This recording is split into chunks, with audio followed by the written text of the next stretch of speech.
Welcome to the Fearless Floyd Show. We'll begin in 60 seconds.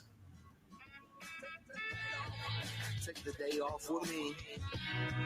Come and take it off with me. Take the day off with me. Take the day off. Get on traffic. Traffic with my friend right here. That's what I say. The best St. Jack's, they adding up to nothing. Everybody loves it with me.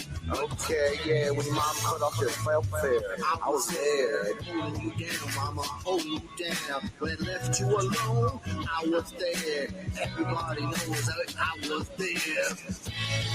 You wanna call me out now? Still loving you like I'm loving the sound.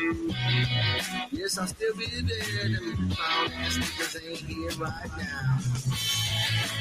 Who loves you now? And who loves you now? And who loves you now? Take the day off with me. Take the day off with me. Take the day off with me. Take the day off. Take the day off with me. Maybe the whole fucking year. Oh, eon. Bitch, I'm fucking prepared. This is my love song when I'm drunk off the beer. I love you, bitch. I'm the.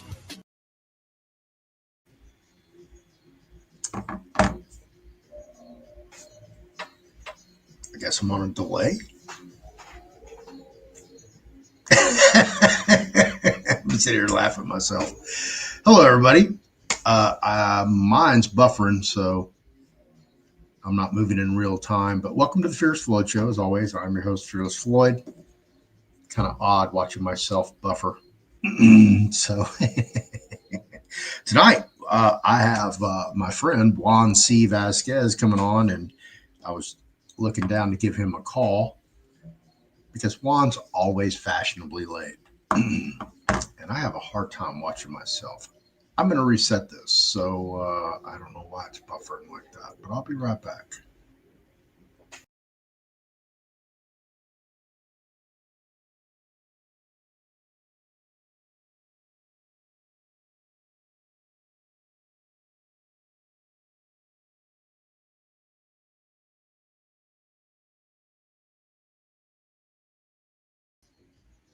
All right. Oh, yeah. There we go.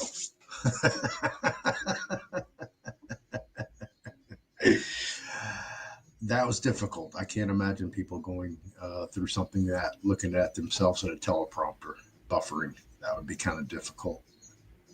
So I see I do have the man himself backstage. And let me go grab some of the files I had lined up that I just had to reset.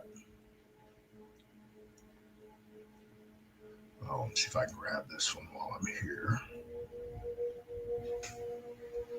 Apologize for that. Sometimes when you have these things set, ready to go, they sit too long without somebody doing something within the software. And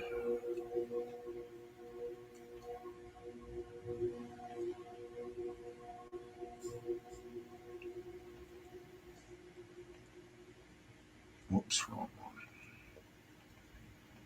Go right one. Boom. Now I have that up. Sorry about all this.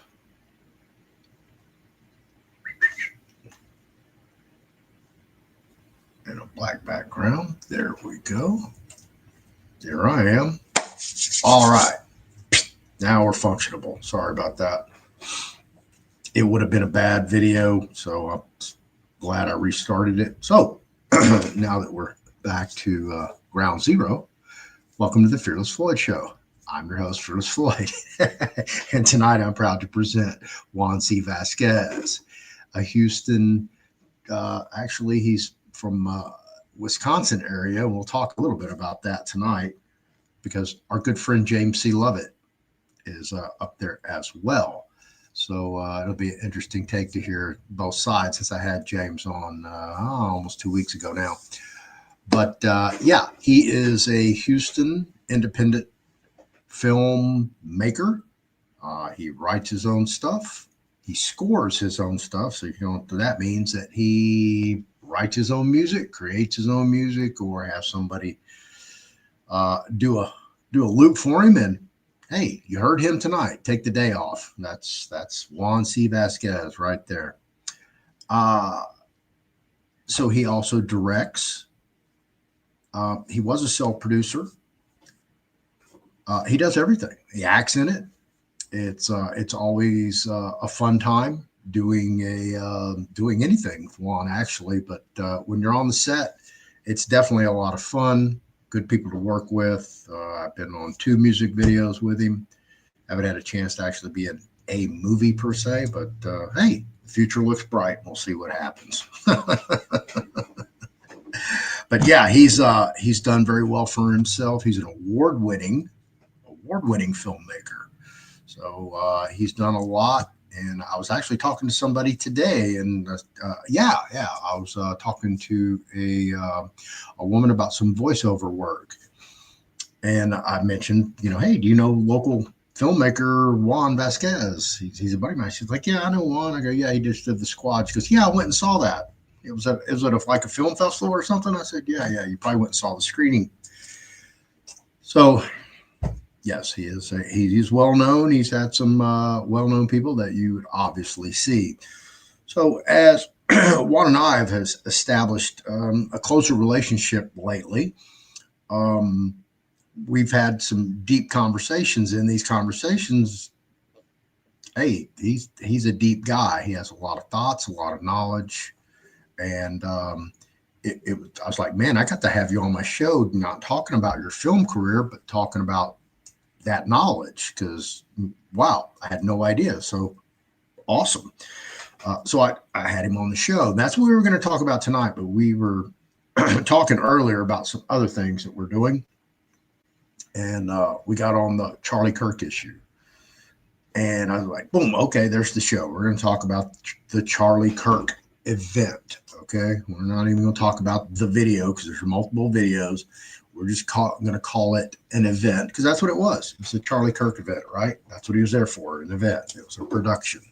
It was something that I do all the time professionally. Okay. So when we talk about this, I'm going to give you my bona fides before we even get there, before I even bring Juan on, because this is a very controversial topic. I've worked in the entertainment industry since 1979. I started at the Agora Ballroom in Windsor Plaza on Richmond Avenue in Houston, Texas. It was owned by then Pace Concerts. That's how I got into the music business. All right, working with my buddy out of high school whose sister was dating Steve Lawler, who was one of the survivors of the Leonard Skinner plane crash. I know, right? 1981, I was working concert security. We were so good here in the Astrodome for the Stones tour. We did 2 shows. They said, hey, we just want a core group of you, and we want to take you to Dallas, and you can do the stage and backstage in Dallas. Okay, 2 shows in Dallas. So me and about 29 other guys, we went up there and did 2 shows there. And then later, December 5th, we did a show in New Orleans in the Superdome. We had the back wall of the dressing room of the Rolling Stones all the way 20 feet in front of the stage. And when you went in the Superdome, there was a line, and there was a 20-foot gap from the front of the stage to the front line of the people. And those were us in the Superdome. So I was like, this is how big this is. I was going to walk around the Superdome because I saw on the scoreboard you put X amount of Astrodomes in the Superdome.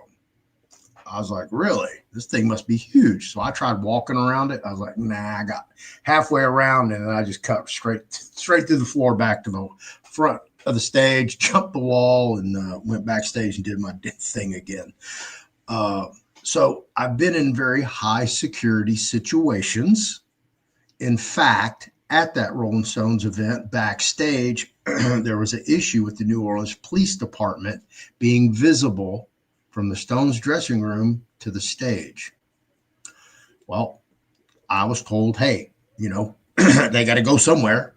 They just can't be seen. So That really wasn't how it was addressed to me, but I told them, I said, hey, look, y'all just can't be backstage. You know, Stones don't want any police. They don't, you know, it's just that's their thing. So eventually I worked my chain up to command, and now I'm talking to the chief of police of New Orleans Police Department. I'm 19 years old, Calvin Klein jeans, snakeskin high heel boots, diamond earrings. I'm just a moron.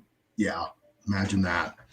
Uh, and I'm talking to this chief of police. I'm like, man, y'all can't be here. Y'all got to go. Y'all got 90,000 people out here. They're gonna riot if the Stones don't come on stage like at 9:20 when they're supposed to. So I call Lawler. Lawler comes up. He starts cussing this cop out. The chief of police, New Orleans Police Department. I'm standing there going, holy shit, dude, I'm going to jail. I'm going to spend the night in the New Orleans Police Department. And eventually it all got worked out. So when it comes to an event, it comes to security. I think I know what I'm doing. I think I've been there. I think I've done it. And I've worked security everywhere. What is now the Lakewood Center, which was the Compact Center. Before that was the Summit, Sam Houston Coliseum, convention centers. I've worked everywhere. I've done everything. I've worked in a rigger, so I've been up in the ceiling and the grid where nobody goes. I've gone everywhere in a venue.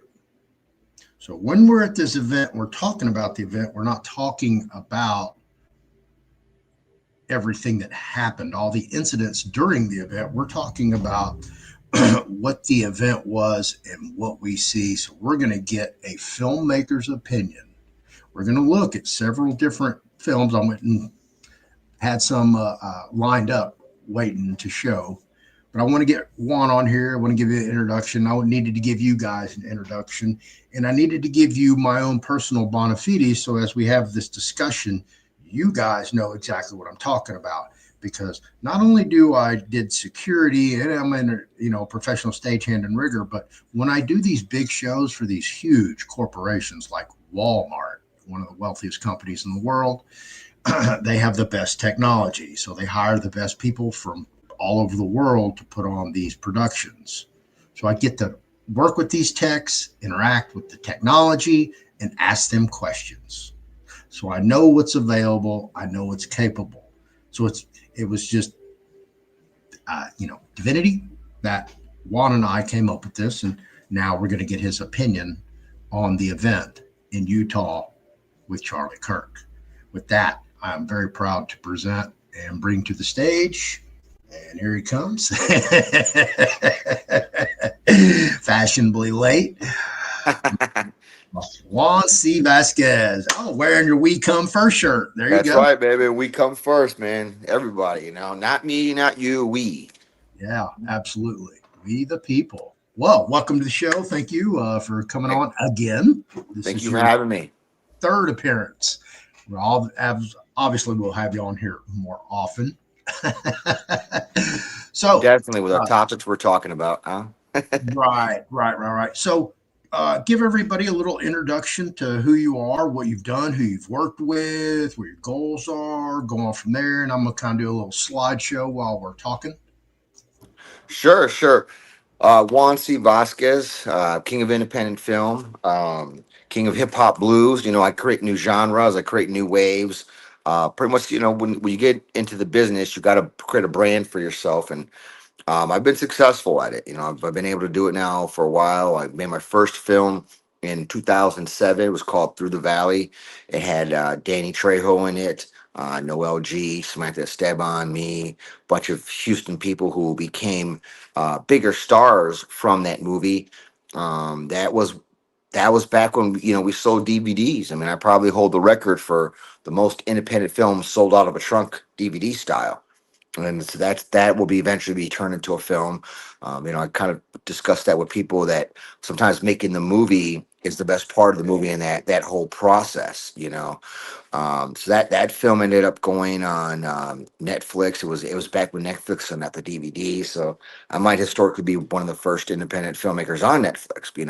Then I went to the streaming game, and my next films went streamed on Amazon. Now it's on Tubi, but I have 6 films on Amazon total, Through the Valley, Trap Plane, sponsors, and we got Murder, the Squad, Rise of the Chicano Squad, and we got Squad 2. My newest one is the Squad, Rise of the Chicano Squad. That one is pretty popular right now because it's based on a true story, especially in Houston right now with all what I want to say serial killer. They're denying it's a serial killer. Who really knows?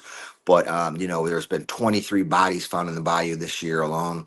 And when I made the Squad, Houston was actually the sex trafficking capital of the world for boys, believe it or not.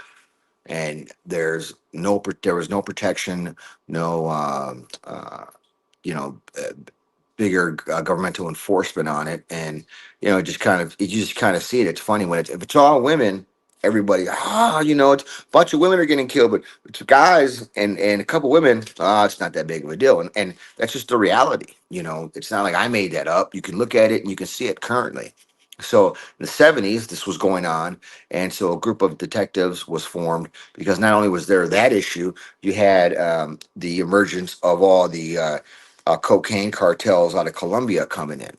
And so Houston was at that time as well, probably the drug, um, uh, uh, I guess, front point for them, where they were bringing everything in. I mean, it was just the distribution outlet in Houston was perfect for them, to work with the Mexican cartels to bring all this cocaine across. And so Houston found itself in the middle of a cartel war, and towards the end of the 70s, they became the homicide capital of America. So that movie is based in those times, and a lot of those victims, those murders, were Spanish speaking Latinos. I myself, I was born in Milwaukee, Wisconsin. I don't know what generation it's beyond. I'm pretty sure I'm just Aboriginal to America if you really break it down. But nonetheless, Spanish was not my first language. So for these Latinos immigrating into America, many of them Colombian, many of them Honduran, Mexican, Dominican, etc. They were from other countries, and they were just coming into America, and who knows what the majority, if they were involved in cartel activity or not. But the reality is they're getting murdered in the United States, and nobody is solving it. So that's the third world politics that you deal with when you're not in the spotlight, as I talk about, like something that is sensationalized, like a bunch of women getting killed, or Charlie Kirk, where it's like, oh, and they don't even seem to care to solve the Charlie Kirk murders. That's even funny too. But nonetheless, I digress there with that. But that movie is based on that time period, so it's a retro piece, and so there was a lot of different aspects to the movie that I had to incorporate. When I watched the movie again, I'm like, I don't make movies for stupid people, and I don't apologize for it. If you don't do research, you're entitled to your opinion, but that doesn't just your opinion doesn't make you smarter. Being able to back your opinion up does. And so many people live in an AI, mind state before AI even made it easier for them to be dumbasses. They don't do any research. And that's the whole thing here is I probably did the most research on this film than I did since my first film. So it was fun. For those who don't know my background, I'm not just a film producer. I do music, I edit, I act, a lot of different things. And then I also have a degree in history from a top 10 university. But, I could ball that up and throw it away because I do so much research. So a lot of people quit doing research when it doesn't benefit them. If they find out there's no Santa Claus in their research and it destroys what they were thinking about and their belief of the existence of the world, they have to stop and they have to go back to their little cubby hole and think the way they think. And they're entitled to do that. Ignorance is bliss, but it is ignorance. Let's not be mistaken about it. So back with this film, I didn't make this film for dumb people. And a lot of people, they don't do their homework. They just want to hate, and they're welcome to hate. I mean, these days, haters are followers, haters are eyeballs. You get paid off haters, so the more the merrier. But the reality is, a lot of people didn't understand that this movie was based off of a true story. It was my adaptation, my interpretation of that time period. So, with that being said, there were so many topics in here that You know, I would like to do another podcast where we could just break down those topics, because I could talk about that forever, and just, how that was based in reality, as well. But yeah, so the Squad, that film is, it's again, it's one of those things where I make a movie and it can turn into its own monster. With Through the Valley, that became a cult classic. It's historically the first Mexican American film in Houston, about us, for us, Chicano film. And that turned into something where, kids were raised on it, and it had a major influence. Um, and then Trap Plane, which, we made, I want to say it was 2016. We murder booking the projects in there, but the next big project that really got us well known was probably Trap Plane, and that was a lot of fun. I mean, it's November of 2015. We're sitting in my buddy's kitchen. I have this idea. I say, "Hey, I want you to play one of the main characters." He goes, "I'm in." And by November of 2016, we're in New York winning Best Drama. So that all happened so quick, and Trap Plane just really, I it magnetized the city. And everybody had an opportunity to participate, that that could and should. Um, it was really just a movement. It became a movement for independent film, and then we went and won in New York and New York Web Fest. And being from Houston now, it's New York hates us. Last thing New York wants to do is give us an award, especially for best drama. We beat out 3,000 other films from across the world. So we completely dominated that year, and people wanted to see more and hear more about Through the Valley and my other films. And then from there, that allowed me to go and do the other projects like the Squad. So when we got to the Squad, I was in a position where I could kind of greenlight whatever I wanted to greenlight. What movie did I want to make next, and for what reason? And I had read up, did some research about the Chicano Squad. They were kind of in the news, and I read about it, and I was like, "Wow, this is a great story. I'd like to tell it from a filmmaker standpoint." So I started doing a lot of research on it, and during the pandemic, I had some time on my hands, and I wrote a lot of it. And then I think we were just getting over that first wave of the pandemic, and that's when we started filming. And at towards the end of it, we got hit with the second wave of the pandemic, which was, it's a movie in and of itself, but that film and that process, it really. Highlighted the Chicano Squad, and a lot of people were thinking about, they thought this was, for those who didn't do research or watch the news and didn't have to catch it, they thought this was literally like a creation of my mind, when it was more of an interpretation of what happened, and how I saw that time period, and based upon the facts of the evidence of what these guys were doing and what was their influence and their legacy. That's what it was about. And when it got done, we got to see it. It was a lot of fun. It was a major accomplishment, I think. And I think we want to do more movies like this, where we highlight the Chicano community and other communities that are underserved. And typically, Hollywood just wants to live in the stereotypical world of we're Cheech and Chong forever, we're Blood and Blood Out forever, and all these these stereotypical movies. And now you got the influence of the Europeanized Latino that comes in, and it's like, who the hell are these guys? I mean, like, let's be honest, it's a joke. And so that's you got your Mandalorian guy and all those people who are just who are they for real? Like, they're not.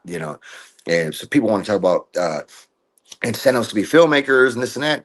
You know, if you love it, do it for the love of it. Don't do it because you need to fit into this box or be a part of this system. There's the people who fail the quickest in this industry are the ones who think, I'm going to be the lucky one. I'm going to be this Hollywood icon, because you're going to be standing in line for a long time, or you're going to be at a Diddy party. To be honest with you. But with the Squad, I really showed that an independent filmmaker can dominate the way I've dominated in the indie film industry. So you can see, currently, I got a couple projects that I'm working on. My newest one is called Risky Business. It's a reality docudrama series. So, we got that going. And then we'll be doing a new film production here probably around November-ish. So then we'll be announcing that as well. So it's just a lot of things in the works. And like Floyd had said, I actually started doing music on the Squad. That's literally all my music. And all that music's available on Spotify. It was just a ton of fun, man. It's like, you literally living the dream, and some days it's a nightmare, some days it's a good dream, but it's there, and you asked for it, you worked for it, and you really sacrificed to be that successful in a very difficult industry. So that's just a little bit about me. But Floyd, you can any questions that you got, anything you want to fire away with, but that's a little bit of me in the background of Juan C. Vasquez.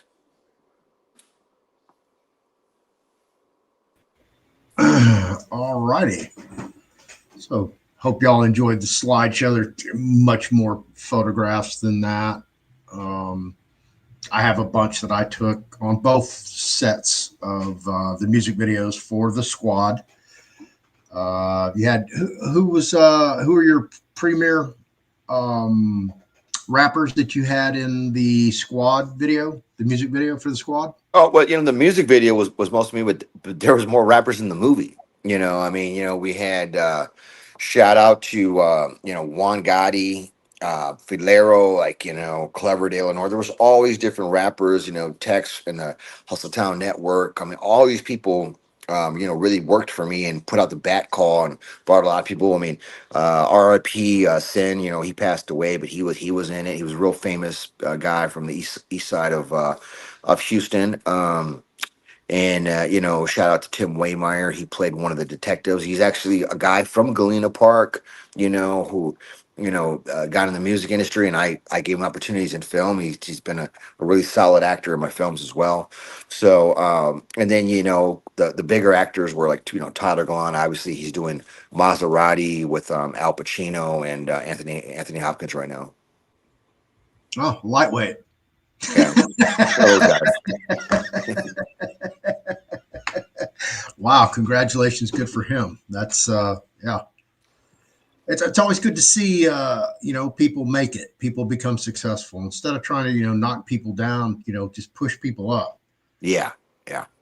And that's how it should be, and that's part of what your We Come First is about, which is the second music video that I was kind of in the back scenes. I'm more of a guy that wants to be behind the camera. I'm not, I used to be the guy that wanted to be the center of attention, not so much anymore. So I let other people, they want to jump up on their own pedestal, knock yourself out. I'll take pictures. I have fun with both of it, man. I get in front of the camera, behind the camera, and acting, directing, but I don't do the cinematography part of it. There's people who are way more talented than me in that. When it came to the acting side of it all, it wasn't like I had a preconceived Stallone type notion that I'm gonna act and write and direct and all together. It just kind of happened by chance, and an actor kind of forced my hand where he just wasn't good enough. He talked a good game. We got into the audition, the table readings, and it just was evident. We had 2 weeks before, and I shaved my head and played the character, and he's kind of been off to the races ever since. Shaved your head and played the character. Yeah, what they call it, the South Side fade. Again, I had a South Side fade. Oh. Kudos to you for that. So I've lined up a couple of pictures or videos that from Rumble. I think one or two of them over on Odyssey.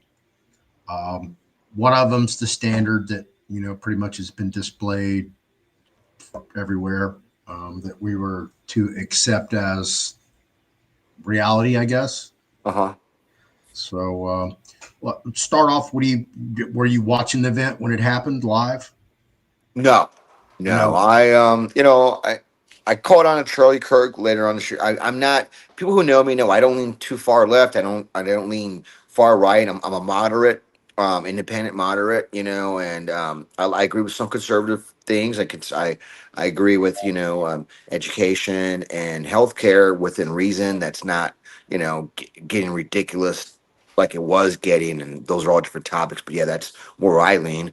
But so with him, I kind of listen to what he's saying, but it gets back to what I'm saying. What I said early on is when people do research, they stop doing research when it doesn't benefit them, and that's a lot of so-called researchers and people with podcasts and political theorists and whatnot. So that's kind of the difference, I would say, with my style versus their style. And I think Charlie Kirk was getting more towards what I'm talking about, which is someone who actually does their own research and doesn't just go with the narrative. And perhaps that was why, you know, he was taken out the way he was, or, you know, eliminated from this matrix, whatever the hell it is. Well, it's one thing to, you know, stand by scripture and make your platform based on the scripture. But when you start getting into a little bit more world politics and, you Yeah, know, it's some real money where you can make changes, you start attracting attention of certain entities.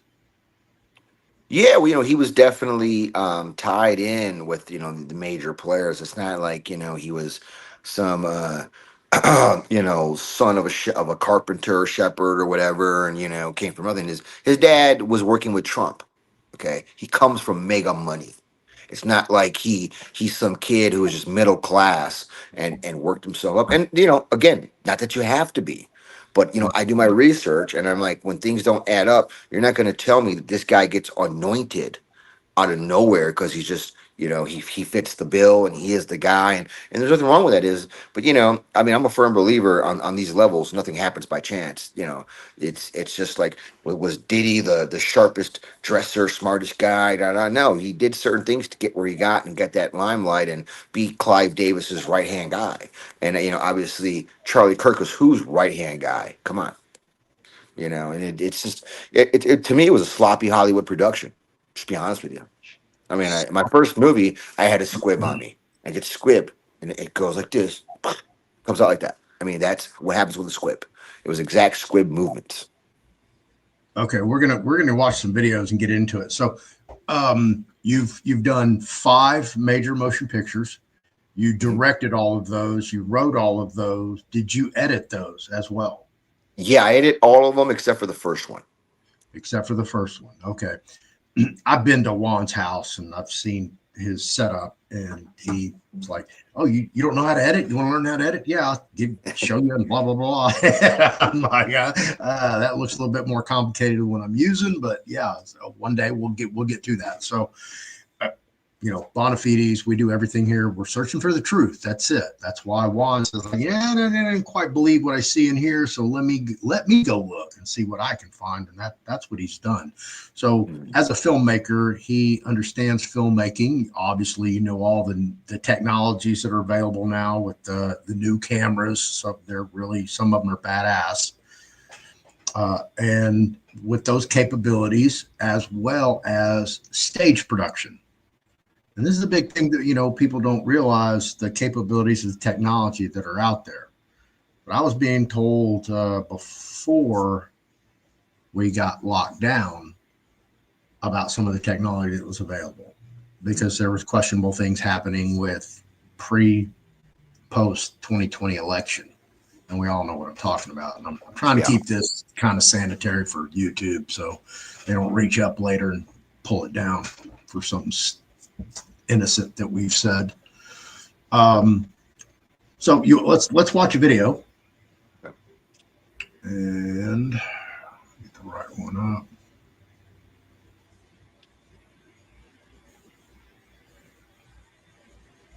Let me kick this out. Whoops. Oh, by the way, I might as well throw this up while I have it up. And the floor has produced 4 new books, folks.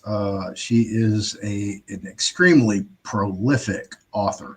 So basically, what she's done is now there is a singular revocable living trust class. I mean, not a class, a book.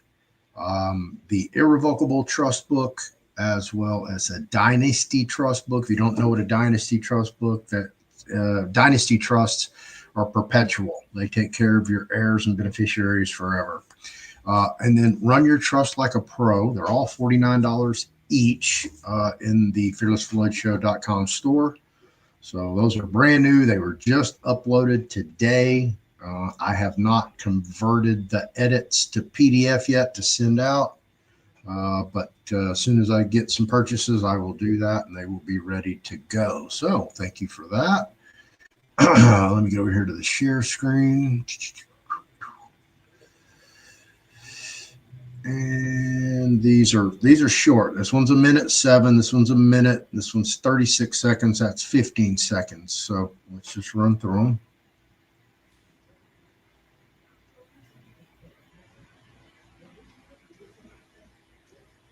Whoops. Restart it.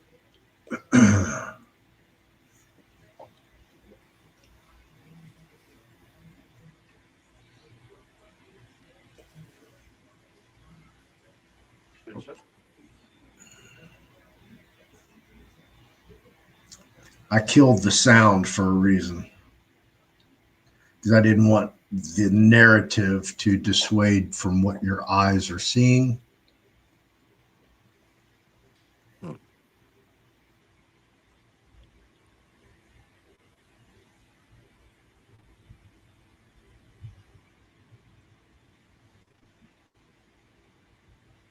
I mean, that spot looks more like a chest shot than it does a neck shot. Well, it's again, man. You know, one of the movies I've done. I mean, it's literally that's what a squib looks like when your shirt when it expands out, exactly like that. Right. So that's what was my major red flag, and I did some more research on it. But yeah, there's a lot of different things people discuss. You know, the ring moving, the there's so many different aspects. That I don't know where you want to start on it, but it was very clear that they did not want to preserve the crime scene. Why is that? Oh, absolutely. And this That's this will cover it. And in this other video, we're gonna look at some people. We can play these over because they're short. These are Christie projectors. They're some of the best in the business.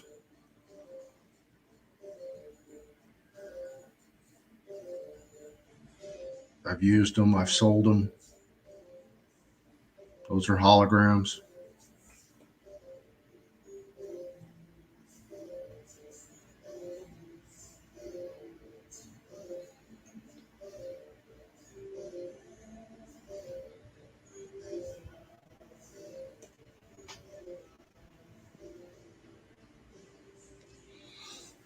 Now, this guy in this white shirt and this white hat, right behind him are two guys. Two guys with cameras. Okay, we're going to see them in a second. One guy has the freaking shot of a lifetime, and he turns away from the shot of the lifetime. Watch. It'll come up this video. And look, do you see any cameramen back there? No. Yeah.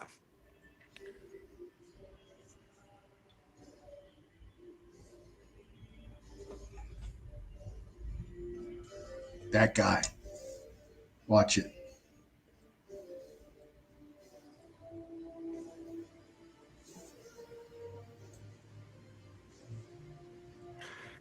Well, and with that being said, where is all the footage from these people? See this guy right here?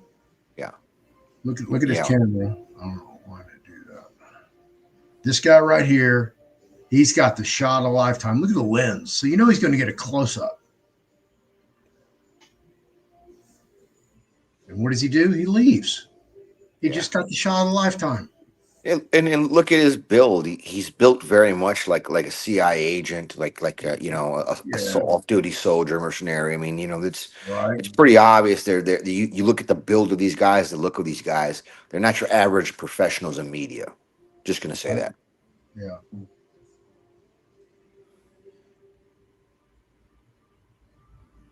And then there's also all the signaling that was going on. Right.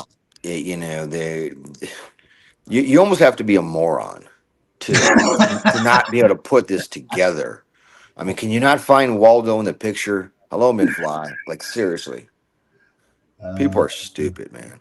I have to agree with you on that one. I definitely have to agree with you on that one. I don't know what happened to people, but yeah. And it's just like the quote unquote crime scene, nothing preserved. They built over it immediately. No, I mean, this is an insurmountable amount of evidence. I mean, like, let me just be honest with you, Floyd. Okay, if your wife is on Hinge, you don't have a happy marriage. Okay, just it's like there's something going on. Why is your wife on Hinge? She's not there looking for friends. You know, people have a hard time connecting these dots, and that's really how easy it is to connect these dots. Wow.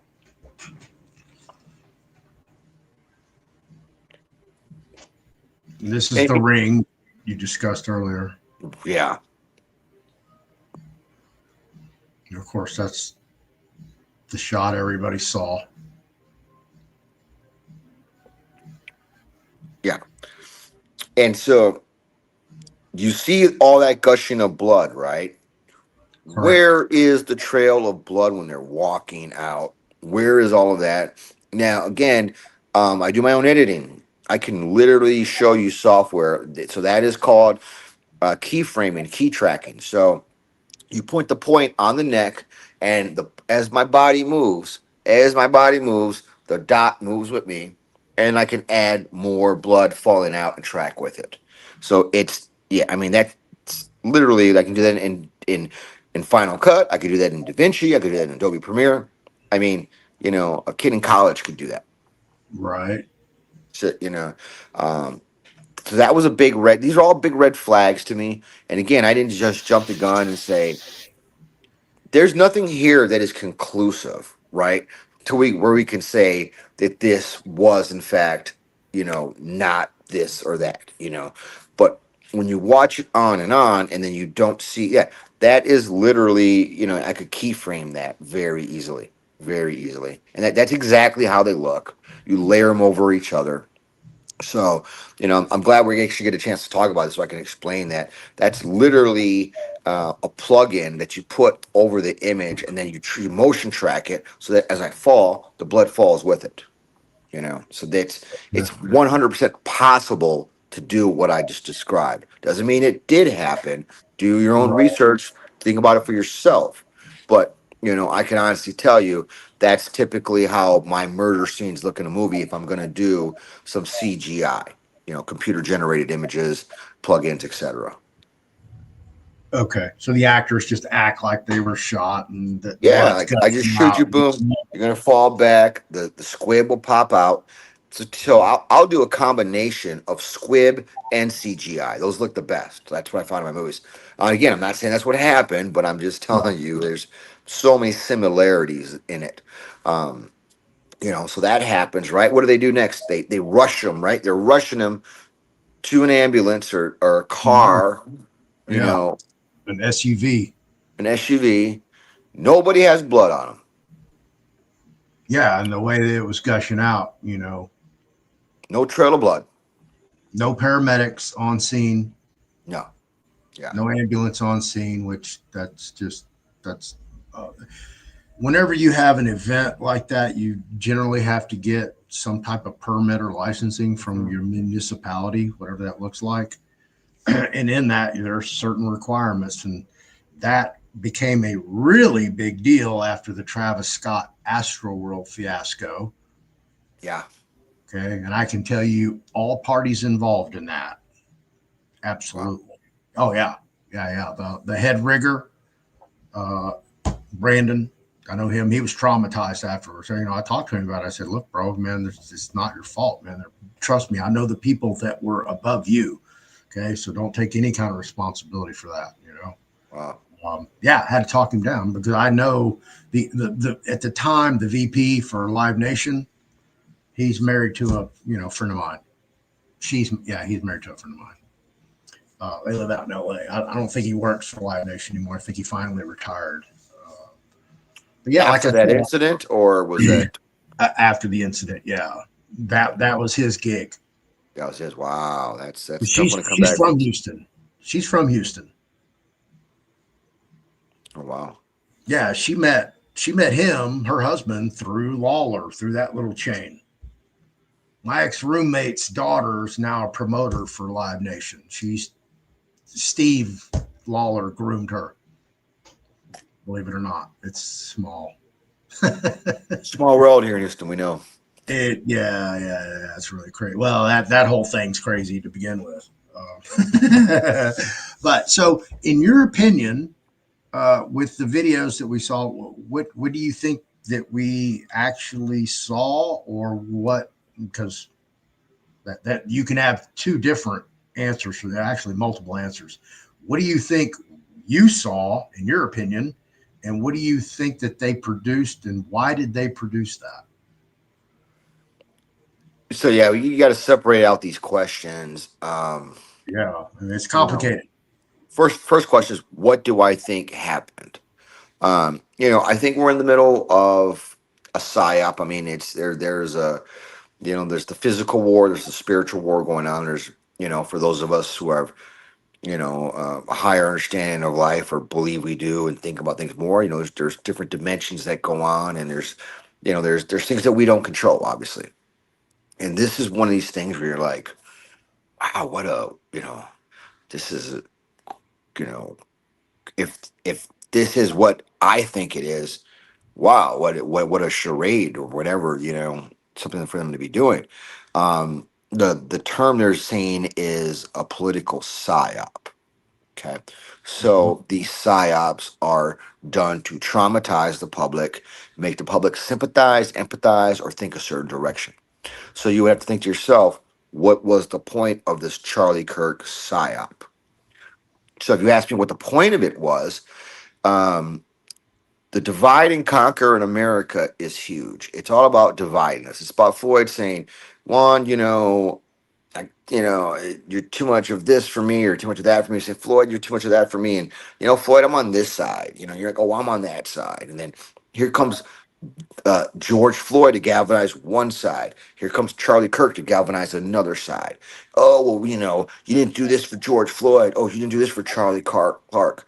And to me, they're both psyops, absolute psyops, and it's divide and conquer. It's to make the American public just look at one's color and one's culture and race, and say, based upon that, I'm not going to work with you, help you, or do anything other than maybe in some cases not even acknowledge you. Kind of goes on and on with that. But it's all about divide and conquer is really what it is, because when we don't work together, foreign entities can take over our government, and I think we both would agree this corporation of America is clearly not run by Americans. It's clearly not run by me or you. There's a small group. Some call it a cabal, some call it a mafia, some call it a cartel, some call it a secret society. Whatever it is, it clearly exists, and there's clearly people in it, and you can see it all happening in front of you. And if you choose not to acknowledge it, that's really up to you. But getting back to what I was saying about history, what do they say about history, Floyd? Those who don't know history are what? Oh, bound to repeat it. Bound to repeat it. So the way you keep history in a cyclical manner like that is you keep dumbing them down, and you use psyops to make them stop at a certain point of thinking and say, oh, that's it. You know what they did to Charlie Kirk is wrong, and I'm gonna, exercise my right to talk more about it from this direction and this perspective, and thus you're influencing the narrative. And there we go. Hence a psyop. So the purpose of it is media control, psyop, to make people think a certain direction, argue a certain point, a certain direction, and not be able to have a common ground of understanding. And that's the thing. How I'm either on this side or on that side. The typical blood and crip, red and blue. There's no difference. That's why they won't allow a third party, because that might take some of that narrative away. That's and we both know this now. Both the far left and the far right are controlled by the same people. The same people who funded Biden, funded Trump, it's the same people. So whether you felt this far left or this far right, you guys are both in the same boat of stupidity. Period. And it's so obvious now. So for me, I've been a proponent of this type of information being out for a long time. Around 2020, when the pandemic was going out, I was really expressing that, and took a lot of flack for it. People just want to put me in a box and say, based upon what I'm saying, I'm over here, versus listening to what I was actually saying You know, so that's what happens with these types of things. These psyops make people more triggered, quicker to react, to say, I don't need to do any research. Charlie Kirk was assassinated, and now I'm going to do this because I believed in him, and he is my martyr, and now I'm going to do this in retaliation, whether it's just words, whether it's, you know, the next mass shooting that's going to happen. Who knows? You know, that the whole point, it's trigger points to trigger us into a civil war. And it's funny, they use our money. You know, I'm a real independent filmmaker. An independent filmmaker is someone who makes movies outside of Hollywood, the Hollywood production system. Plain and simple. Michael Bay, you will never ever be an independent filmmaker. All of these guys trying to come in the indie lane now, you will never ever be a real independent filmmaker. And that's the truth. You know, they dumb it down so much to where they can assume your identity, and you can't. You're not me. And I'm, you know, and I'm going to definitely stand up for the independent filmmakers who really do make movies outside of the Hollywood system and have been able to do that, because that's what they're trying to do. When they see, once Hollywood dries up, they're going to go back to the united artist idea. We're all united artists. We're all kumbaya. They don't work together. They all, you know, kiss a certain ring. They walk. They rock with a certain agenda, and you're seeing that now with the new DiCaprio film. Did you see the new DiCaprio film? I heard Alex Jones describe it, and I was like, I'm gonna have to go research that, and I haven't had time. You Uh, know, again, you know, I don't just talk about us. I watched it. I watched it to get a viewpoint of it, and Already, okay. you know, and it's aesthetically a great film, and so is Birth of a Nation. And I remember being in college arguing this with a professor about art and propaganda. You have to distinguish between art and propaganda. And I said that Birth of a Nation was propaganda, not art. And that's what you just saw with DiCaprio and Wes Anderson. Propaganda, not art. Is that in the cinemas yet? Yeah, that's in theaters. It is in theaters. Okay. Um, I don't really pay attention to new movies, and you know. Well, I mean, you know, again, why, you know, it's the It's a very thin line. I mean, It's sad. It's really very sad. You know, I go, you know, because I live so close to Cinemark, I could walk to it. Yeah, that's why I moved here. It's why I live in this neighborhood. It's actually a yeah. great neighborhood. It's just the people that live in it, you know, aren't economically above the poverty level. Is basically- And they're not going to, unless we as a community put America first again, put us first again, you know, put our community first again, you know. It goes on and on, but it's all intertwined, you know. um what was Charlie Kirk, the conservative? What was George Floyd? And you're able to create two martyrs controlled by the same people. It's insane, absolutely insane. It is, and believe it or not, his George Floyd's uncle is one of my Facebook friends. Yeah, Been thinking about having him on the show, but you know, I don't know. I mean, you know, I don't Yeah. know. I don't know if the ring would allow him to do that. Oh, Yeah. that he probably would. I don't know. I'll find out. It's just something I've been thinking about in the back of my mind. I don't know if I even want to go there. You know what I mean? Because that's such a Well, you know, it would be interesting to ask him, you know, what's his take on uh, the the Charlie thing here, and more or less what, you know, how does he feel about it? Does he think it was real, or what, you know, whatnot? Get his take on that would be kind of interesting to see, to get that point of view. But yeah, so that, to answer your first question, that goes back to the divide and conquer, and propaganda and politics go hand in hand. And so Hollywood produces movies. You know, did you know that? Did you know Hollywood is produced? A lot of Hollywood movies are produced by the government. Wow, you're using our tax dollars to fund propaganda to control us. When artists like myself, you know, you can't raise money because Hollywood is, you know, spending 30, 40 million dollars on a trash movie using our money. And instead of putting subsidies in us, where we could have made 1,000 movies with that money. Right. Yeah. Good movies. Yeah, and movies about our community, movies about real Americans, about real issues, or just funny movies again. Make movies funny again. Right. And it's just it's insane. That we allow this because it's really just traumatic. They traumatize the public into thinking a certain direction. They traumatize the public into thinking, oh man, we that poor guy, this poor that, and you're just, I'm sitting here like, this is a bad movie, man. It's a bad movie. I hate to tell you, you don't like my movie. I hate your movie. You Right. know, I keep wanting to turn it back into Netflix and get another one. and Netflix is losing and losing more. Good, they should. And for all you people who support Netflix, you're really not really. You cannot be a real American filmmaker and support this. Trump just passed something now where films produced outside of the United States Mhm. have to pay, a tariff or stipend or whatever. Right. And you're thinking, oh, that's going to hurt film. No, it's not going to hurt American film. It's going to help American film. It's going to bring the value of American film up because what Netflix does, they buy movies and productions that are already done in Europe. They don't pay for them. They give them less money. They call it Netflix original. And you people, and I keep saying you people, and you people refers to people who do not do research, people who go with the status quo. That is you people for the definition of you people. Okay. And you people, you go with this narrative and you literally finance the destruction of our economy. You literally finance it.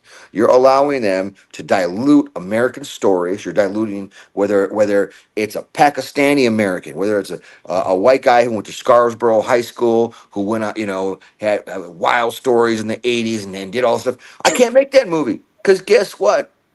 Netflix said there's a higher value on these films out of London, South Africa, wherever. There's a higher value than that from, Joey from Detroit, who has got this awesome Eminem type story. You can't do it, buddy. There's no money in it unless Hollywood said you're the guy. Right.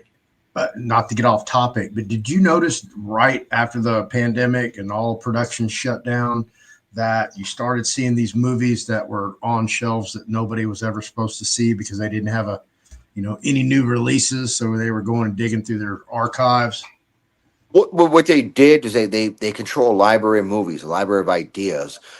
Which is why, what are we getting? How many repeats can we possibly get? How many times can you retell the same story with Floyd, Floyd's kids, Floyd's grandkids? It's like it's the same thing. It's the same story. So, yeah, same story. Some guys, daughter gets kidnapped and he's got to get them back from the drug criminals. I mean, that plot. What? Okay, that that's cliche. I'm talking about the endless sequels and remakes, reboots of it goes on from the Mission Impossibles to the Top Guns to all these ones they just keep remaking and remaking and remaking instead of Right. giving us a new story. And, instead Well, of allowing them to spin a new story. yeah, but you got to give Tom Cruise, his kudos for the Mission Impossible series because he does try to do all of his own stunts. He does try to be the next 007. He was going to try to be the next Jack Reacher with Lee Child's series. But, when you're like what is he, 5'8", 5'9", buck 60? No, he's about 5'6", but he's Lee, that's small. yeah. Oh, shout out to Mike Gassaway from the squad. He played the captain in the squad. He was one of Tom Cruise's stunt guys in a Mission Impossible film. Okay. Yeah, That's the older guy that, yeah. The captain. yep. Yep. The older guy. Hey, you said it, not me, Mike. Don't get mad at me. He said it. I said it. I said, I'm sorry. I'm sorry, brother. I'm sorry. So, so what did we see? What was portrayed there at the event with Charlie Kirk in Utah? Was that a hologram? Was it? I think it's a combination of technologies. That as I expressed earlier when I was describing how I do movies. there's the squib, there's the blood. You have to use all these together in conjunction to get the best image when you do it. And I learned that because I do my own editing. So it's very easy for me to spot that out. So the whole thing is to make it horrific, traumatic, end it quick, and set in with the impact of it all. Okay. And then when they saw it was not working, they saw there were so many flaws in it, how quickly they sweep it under the rug. Okay. I didn't really follow politics per se or all the people that were involved in politics. So I really had no idea who Charlie Kirk was, even though I was getting emails from. I didn't know who he was until this year. I had no idea who it was this year. There you Not go. gonna lie. Yeah. But as he became more and more well known, I did my own research and found out that, he basically, didn't come out anywhere, but he kind of worked his way up during, politics with the first Trump administration and created $100 million empire, even though, it was a nonprofit. But I was like, wow, this guy's what, 30 something years old. He's already, got control of $100 million. That's power. So Yeah. let me tell you, folks, when you have that kind of money, it's a nonprofit. Your productions are not some little stage squares and a little pop-up canvas tent Yeah.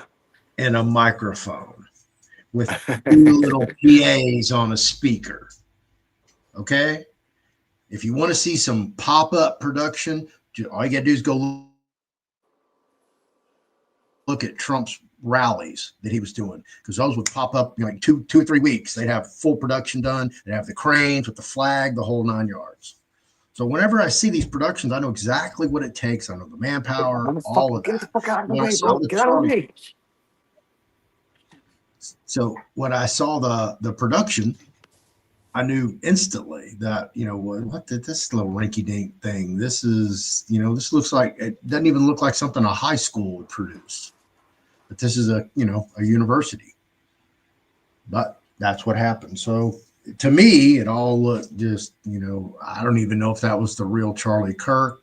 That was just a stand-in with prosthetics, makeups. I feel like it was him with the prosthetic uh, uh, squib. That was my take on it. I thought it was him, and I feel like he's in on it. I think um, now we're getting into theories again. It's a political theory. It's not It's what not do even you think?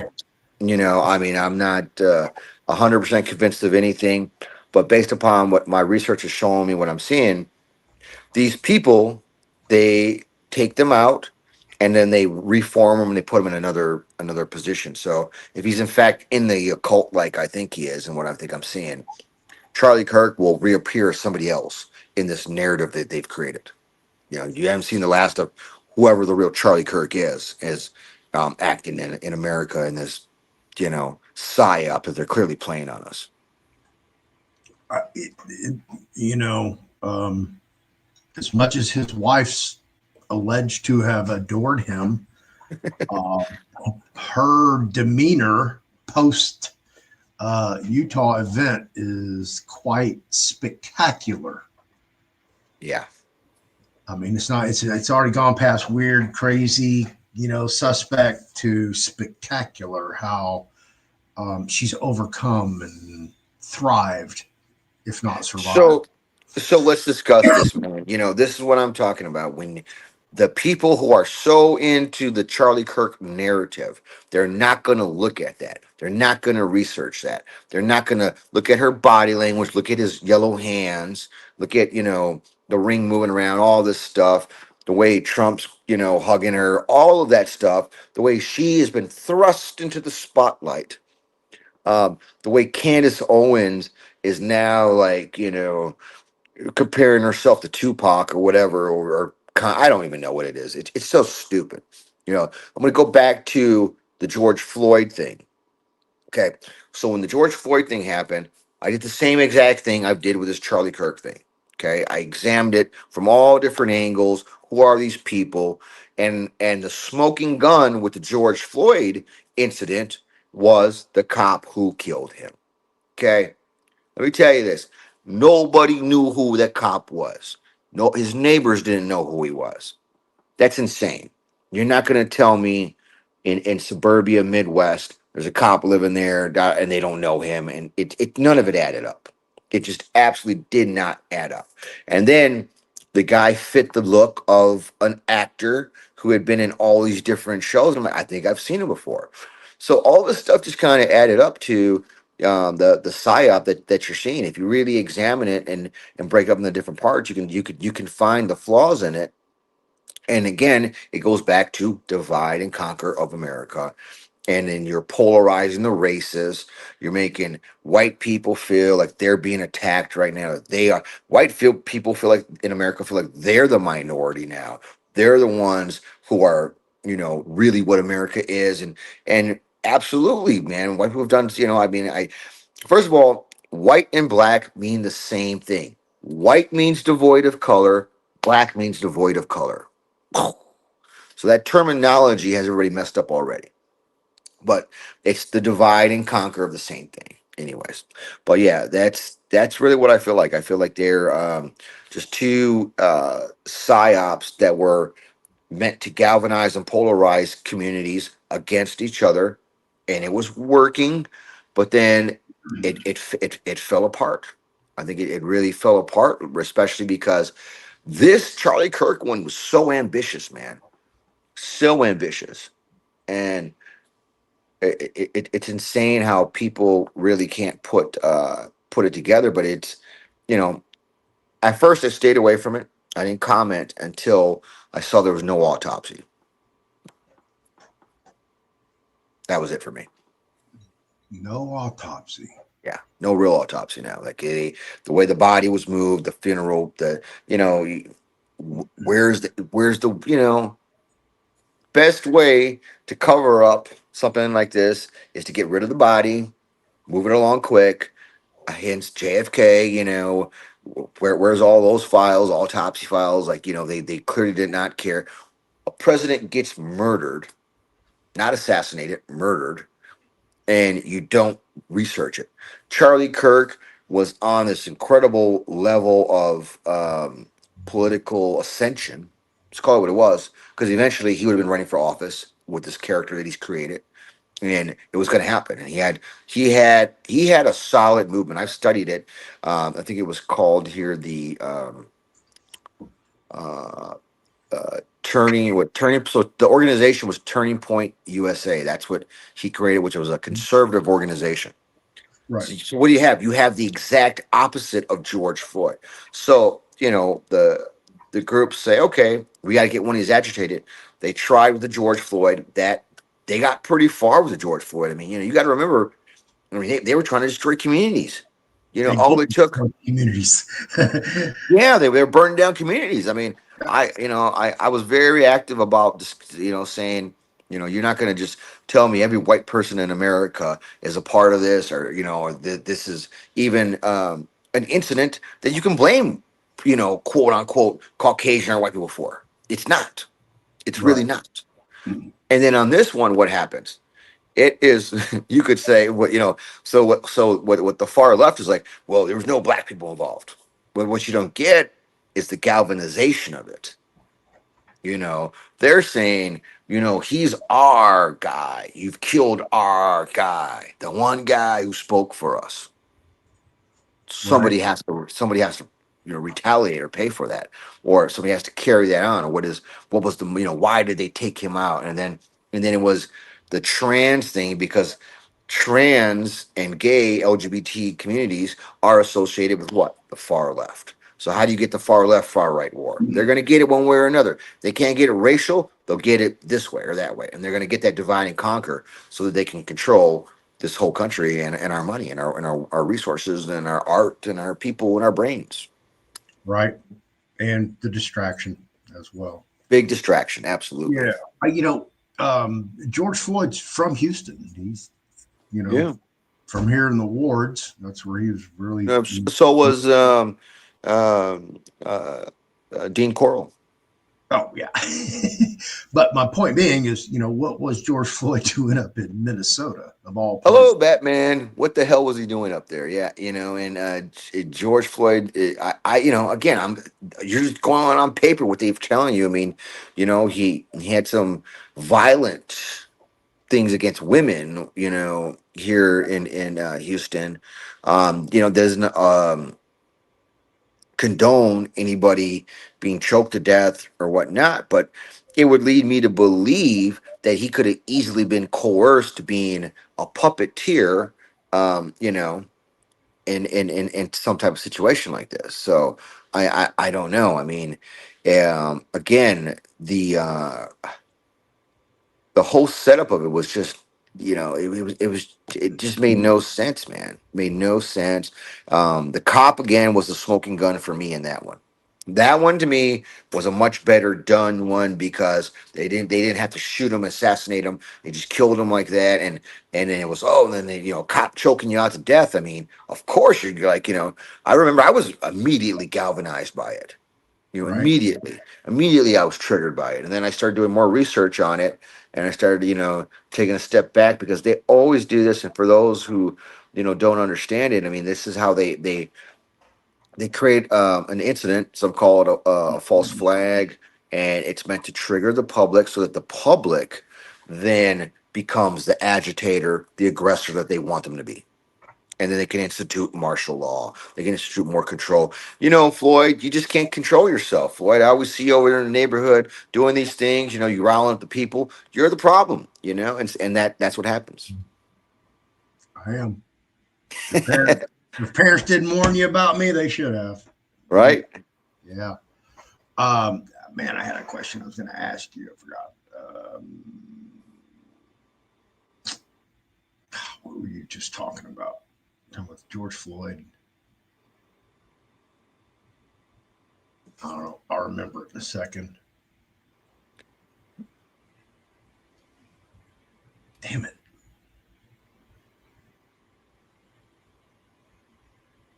And if you look at it too, what's interesting is Charlie Kirk's mentor died of COVID, and he put all the money up for this whole thing that was created. And lo and behold, there's a connection to the Rush Limbaugh show as well. It goes on and on. And for those who don't know, there's a lot of speculation as to who Rush Limbaugh really was as a young person. Mm. Getting Mm. back to George Floyd. Now I remember what I was going to tell you. How long have you been in Houston? Since 2004. 2000. Okay, 20 years. How many times have you heard a melanated person, a black person, say, "Hey, I'm moving to Minnesota, or I'm moving to Chicago, or I'm moving to Canada where it's cold"? Well, Chicago's a little different. There was a mass migration, from Texas to the Midwest in the 1950s. The Texas had they bankrupted Texas at one point. Right, right. And Yeah. so if you didn't have money, when you weren't the one percenters, that stole the cattle on the ranch and the buildings and quote unquote inherited, everybody had to move. Right, So a lot of blacks and Mexicans went to the Midwest. Chicago was a major point for people from Texas going to. My family went all the way up to Milwaukee from Texas, from San Antonio. So that's why I say, like, when you ask me where I'm from, I mean, you know we're more aboriginal than a lot of people. right. My, I was going somewhere with this. I have personally lived with a lot of black people, not because I wanted to, and I'm not saying that's a thing. I was forced to. And I lived with them in a 9 by 5 cell. Oh, okay. So I've lived with a lot of black people. They cannot stand the cold. If they were born here in the South with the humidity, No one goes up there, man. Yeah, it's so they true. cannot stand it. So that's why when George Floyd was in Minnesota and he's from Houston, I'm like, man, that's And it's off the funny you bat. say that. Yeah, yeah, that is so true. And Yeah, there's a lot of melanated people in the Twin Cities area, but they've been there. Generations have been there. That's my point. Why would you're right? So why would George Floyd migrate in this current economy when you don't have to? You're not going to get a higher paying. He didn't go there for a higher paying job. He's not going up there to sell enough drugs to justify that movement. What the hell was the reason? And then you find out that the far left has a major base of control in the Twin Cities, from the governor on down to the fake squad. Because we're the real squad, they're the fake squad. You know, Right? yeah, and so you're right. And then what do? They create all these incidents where they're destroying the cities, the targets that they control. How funny is that? I mean, it's just you're right. When you connect the dots, it's very obvious. They send them to places they control. Where did Charlie Kirk go? It wasn't some random college. It wasn't UT. It wasn't Rutgers. It wasn't University of Florida in Gainesville. Okay, it was a controlled university. And I'm looking at. I've been studying this university about it. It couldn't be any more controlled of an environment. And I rest my case. I do too. When I work the venues, I have. I worked when Bernie Sanders was running in 2020. Mhm. He did an event here. It was at the. I'm trying to remember the name of it. Fertitta Arena at the U of H. Okay, where the Cougs play. Yeah. Yeah. Yeah, it was. I'd never been in that venue. I didn't even know it existed until I did the event. But yeah, I did So I've done a political event. I know what it looks like. I know what production looks like, and that was just running for president. Hmm. So yeah, that's just $100 million nonprofit that was built on speaking engagements. Production's always going to be the best of the best because they have the Of money. course. The bigger the event, the more opulent the event, the better the production of the event, where it's going to get more views, more money's going to come in to support it so they can do bigger and better events, hire more people, put people to work. And that's how those things roll and how they organize and function. So yeah, I didn't had no idea we were going to get into George Floyd. Otherwise, I could have invited his uncle over here. Well, invite him back if people want us to discuss it more. I'm a firm believer, like, let people know topics ahead of time so they don't feel railroaded or whatever. If that is in fact what you want to do. But I'm open to the discussion and hearing the other side because again, if I'm wrong, show me the research that I'm wrong, or explain your point with some real validation, man. Right. Yeah. Come with something. Something, Something. everything we talked about, we're just really analyzing what was there and formulating, our thesis on it. Well, you're using 20 years of experience, Hmm. in front and behind the camera. I'm using, And I can tell you, my first film, it's 2007. I got squibbed up. I watched the Charlie Kirk thing, and I literally had flashbacks to that scene. wow, that's crazy. Yeah. Well, Juan and I, we have a couple projects we're working on.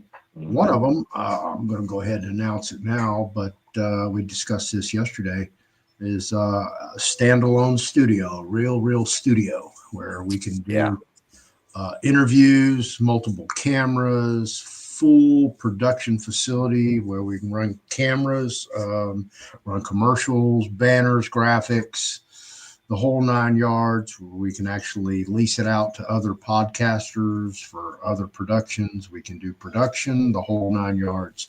So I'm really excited about getting that going. But, there's only a couple of us. There's only so much time in every day to do things. So we're going to try to get on this ASAP. And, we have some other goals as well. I did meet Juan through one of my coworkers, a fellow rigger through the union at that rigger's studio. Yep. Rhino. Yeah, Ryan.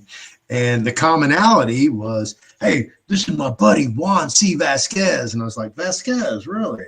I said, my grandmother was a Vasquez. Uh, and they're all the same.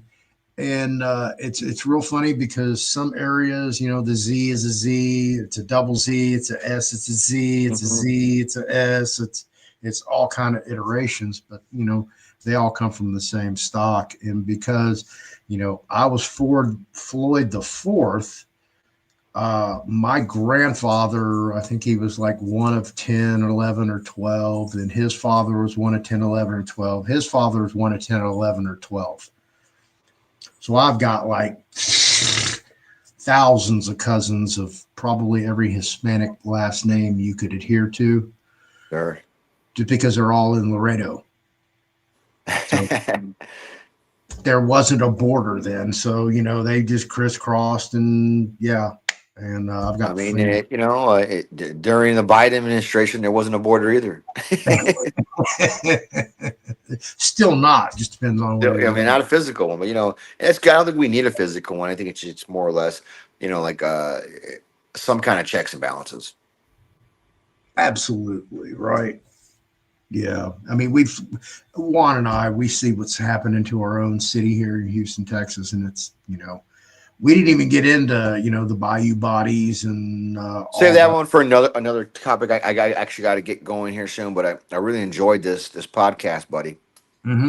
Okay, well, yeah, we can burn off as I do with everybody. Anything you want to close with?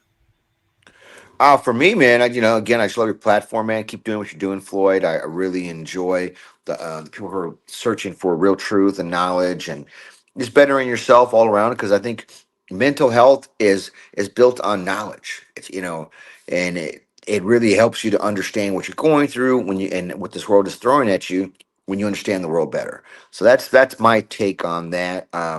And I just want to thank everybody out there who's been supporting me, watching my movies. Continue on with it. We'll be doing another film here towards the end of the year. Just letting some things get finalized. So I don't want to make those announcements yet. But check out my music. I'll be dropping Juan C. and Pablo Bell's greatest hits here in about a month. So I've just been busy. I'm enjoying it all. And, come along for the ride, folks. Absolutely. It's always a fun ride with Juan. When movie goes into production, if you're in the Houston area and you want to be an extra in whatever Juan's doing. Yeah, follow us at eUgot Films. That's EUGOT_films. Entertainment you got to have. eUgot Films. EUGOT Films. And Juan's on Facebook. You can find him over there at Juan C. Vasquez. That's a double Z, VAZQUEZ. Yep. Just like that. Easy. Remember that. So yeah, go follow him over on Facebook. He's very prolific. Actually, where were you last night and who did you meet?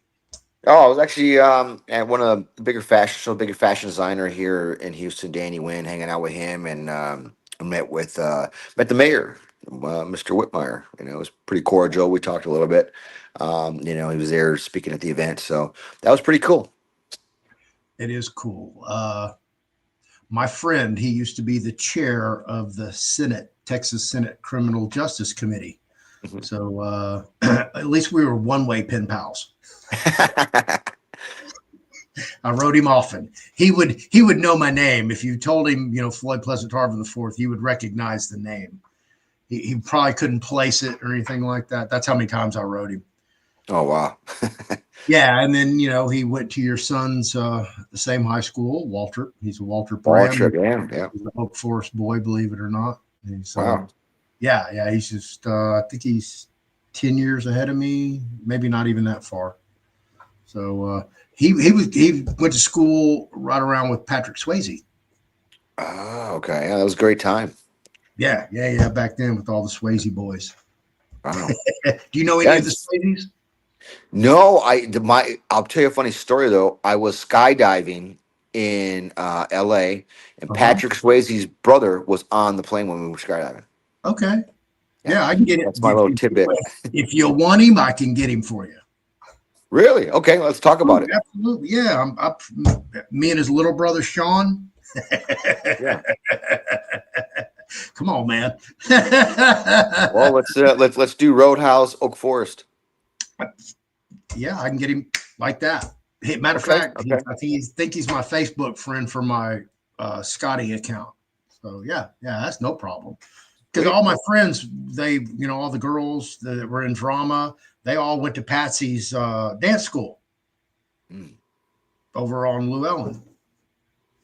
wow. It's a small Yeah. world, man. Yeah, it's real small. All right, brother. Well, thank you for being here, man. It's always an honor. It's always great. It's always fun with Juan. We'll be back. We come Yeah. first. That's what's up. There you go, baby. Juan C. Vasquez, everybody, is my buddy, my friend, my pal. We're getting ready to do some things together. I can't wait. It would be really nice to have somebody like-minded that's motivated in that category. So yes, I'm pumped up about it. That's all I can tell you. It's exciting. It really is. It's something I've always dreamed of doing. So I'm kind of like living the dream. And I really don't care where I fit in. So I've already presented a script to him, and it's a green light. All I got to do is finish the script, which I'd already done once, but I saved it, and for some reason, half of it disappeared. But no big deal. I can rewrite it. But we're gonna have to self-finance that. That's an independent film, and we're probably gonna do a GoFundMe, but I'm just busy as hell. That's why I want to do the studio, so I can have a standalone. I can hire, audio engineer, video engineer, programmer, the whole 9 yards. I mean, I can do it myself. Juan can do it, but that's not why we're setting it up. We want a full production facility. We want it running 24/7, 365. Doesn't matter what time of day. We want to do a production at 3 o'clock in the morning till 6 for production at 9 a.m. Guess what? We'll be able to take care of you. And we will do different sets. So we'll have interchangeable sets and backdrops.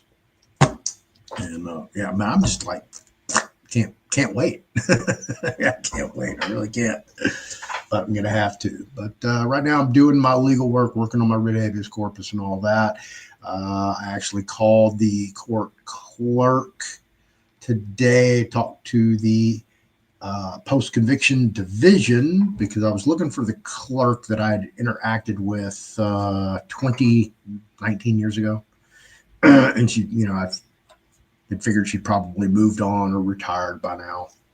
And of course she wasn't there anymore, but I did establish a relationship with a new clerk. And she's like, we're here to help you. You're more than welcome to walk it in anytime you want. And I'm like, I'm going to take you up on that offer. What's your name? Okay. I'll ask for you when I get there. Ellen Hickey, your comment. Charlie had a lot of death threats, so he's probably in witness protection. I don't think he's in witness protection. That's, not a life to live.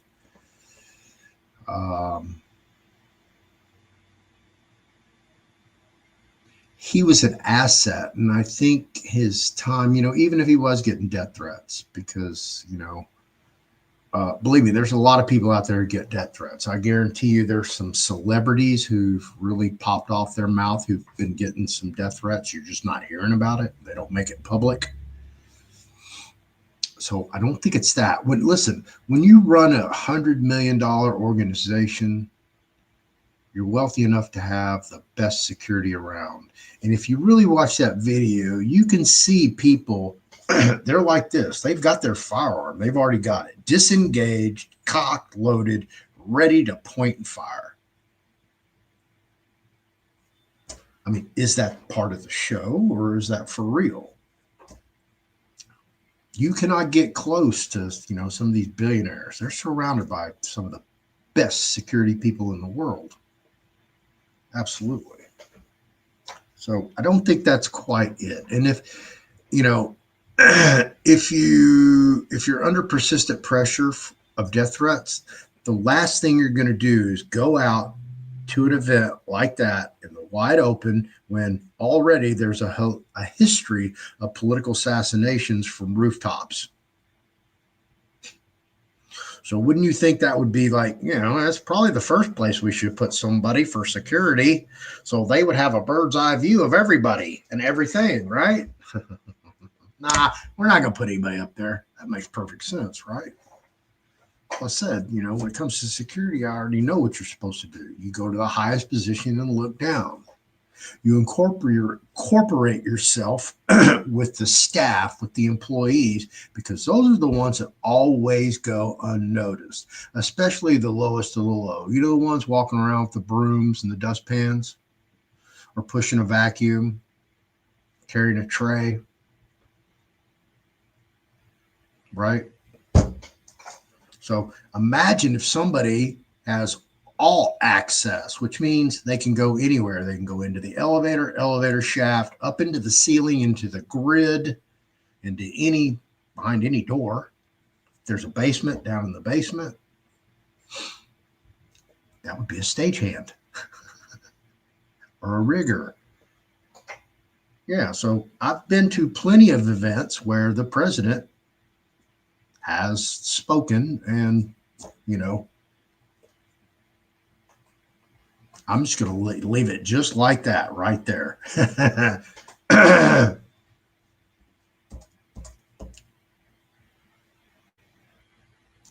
Security in facilities at Houston, not very good. I'll just say that. There are some that have good security. There's others that have poor security. So on the whole Charlie Kirk event, I can't tell you what happened. I really don't know. I know what we saw is unbelievable. I'll just leave it at that because, reality, rings don't jump fingers. Bodies, bullets don't react. That's just physics. I brought you a filmmaker, editor, director, audio engineer, and then I have my own bona fides. So I don't know what exactly we saw, and I really don't understand the geopolitical machinations behind that event.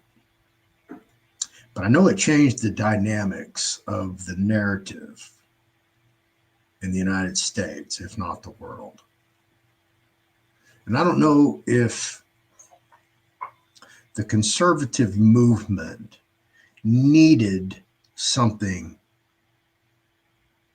to push it forward, to give it a boost, a jump start. Because people were waning regarding the whole Epstein issue. Remember that? Charlie Kirk wiped Epstein right off the map. There's still people hanging on to the whole Epstein issue, as they should. That's a whole nother topic, a whole nother issue. I'm not going to bore you with that. But we're talking about Charlie Kirk, and since I do have access to George Floyd's uncle, I'm going to send out that little invite and see if he wants to come on the show, which I'm sure he'll acquiesce, and I'll schedule that and have him on here. No, see what happens. Y'all leave a comment and tell me if y'all would like to hear from George Floyd's uncle, who is here in Houston, Texas. And I'll get him on the show for you. You can ask him questions. I don't think that'd be pretty neat, don't you? So I'll look forward to that. That's about all I wanted to cover. I'm going to produce a video. I don't know when. I'll be up late tonight working. But regarding Houston, because we have a problem. We have a big problem. I don't think I have it over here. I do not. Let me pop it up here for you, just to show you what I'm talking about. I have everything queued up for this. I just haven't produced it yet.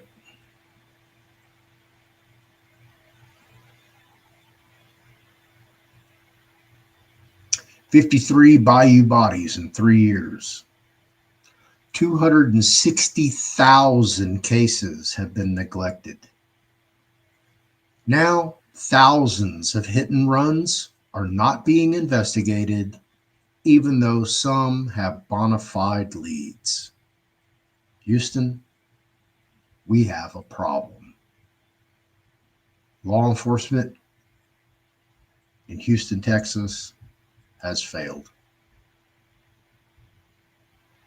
The only difference between Houston and some of these other cities like Portland, Chicago, Minneapolis, LA, New York,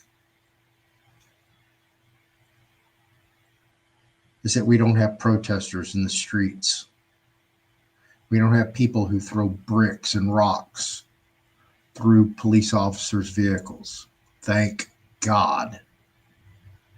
But what we do have is a poorly trained, poorly managed,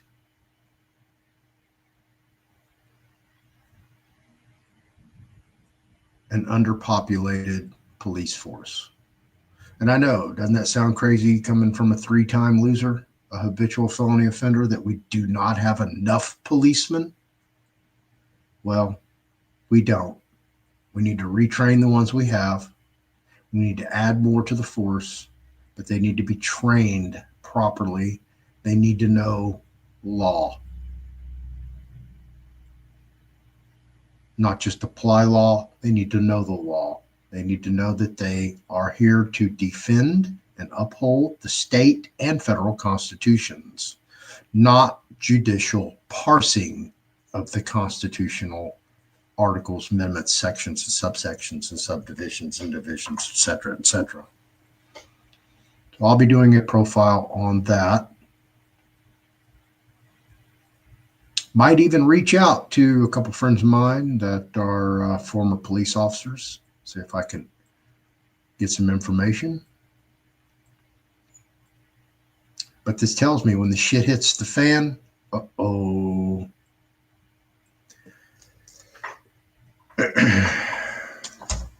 You're welcome.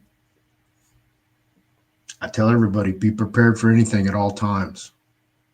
Your number one priority in your life should be your health. Number 2 should be your wealth. You should start focusing on sustained long-term wealth.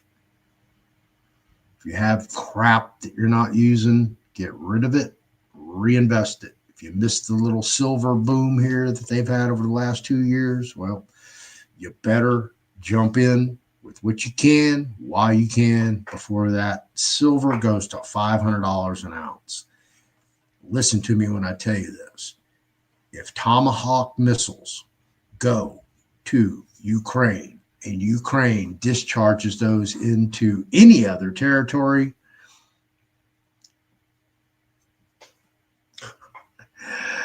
I want you to Google how much silver is in a Tomahawk missile.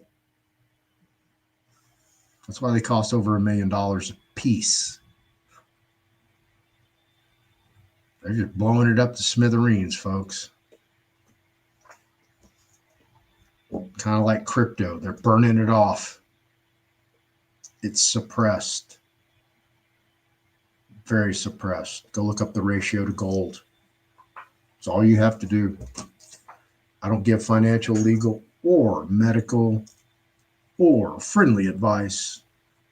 I'm just a moron talking to my laptop.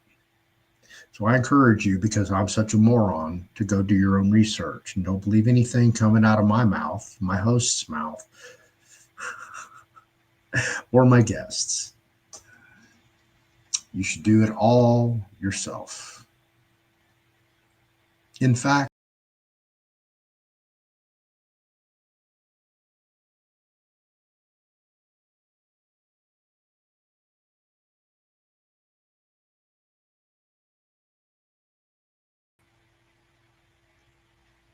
just so you know,